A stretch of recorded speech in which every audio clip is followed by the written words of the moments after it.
Welcome back guys. In this video, I will tell you about the placements of IST. So let's begin.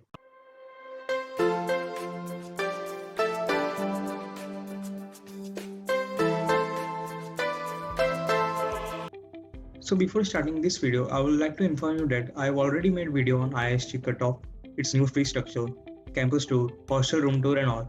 So if you are interested, you can look this video links in my description. So let's begin with this video. First of all, IST placements are divided into two parts. First is ISRO absorption and second is our private placements. So let's see them one by one. So we will start with ISRO absorption.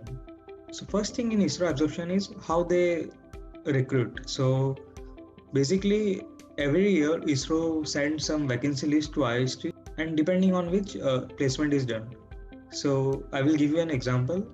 Let's say ISRO sends a vacancy list and for aerospace branch, number of vacancies is 30.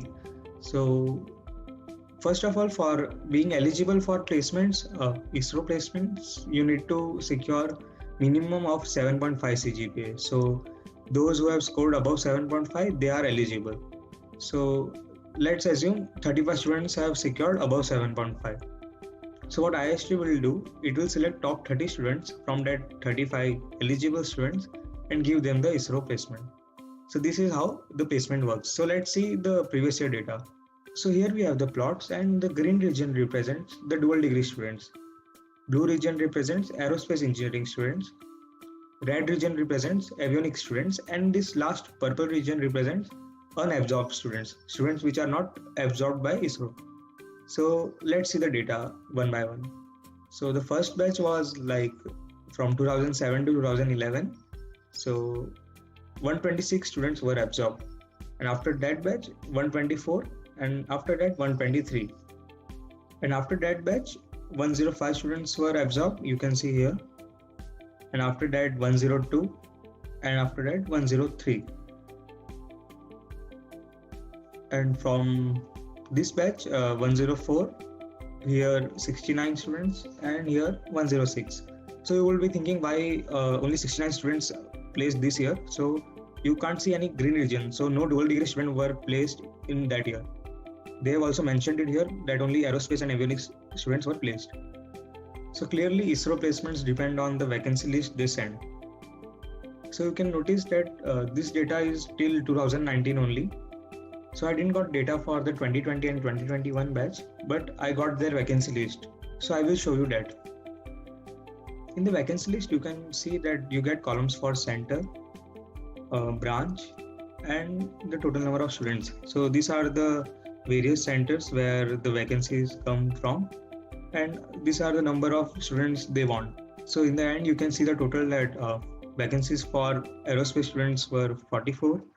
Avionics students were 44 and for dual degree you can total them up and it's 19. So overall 107 vacancies were there. Similarly, let's see the seat matrix for 2021 batch.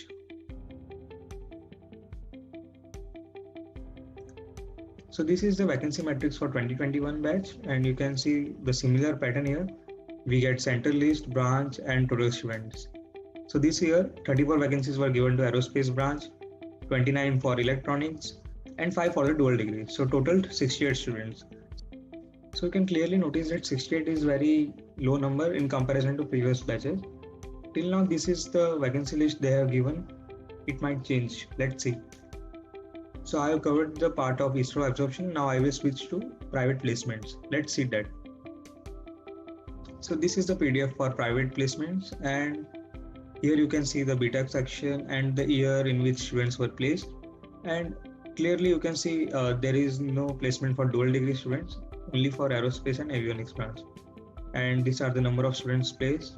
So these are the various companies in which they got placement. And here you can see the range of placement like lowest and highest. And this is the average of them. So you can check this out by yourself. So these are the various companies. You can Google them out and know what they do and all. So this covers the overall placement of IST. So you can conclude that private placements are very low, very less companies visit here in comparison to IIT or NIT. And most of the students get chance for ISRO placement only. And some of them go for higher studies. So by this, I will conclude this video. And if you wish to know more about IIST, then do subscribe this channel. I will surely upload more content in future, and also share it with your friends who are interested in IIST or ISRO. Bye.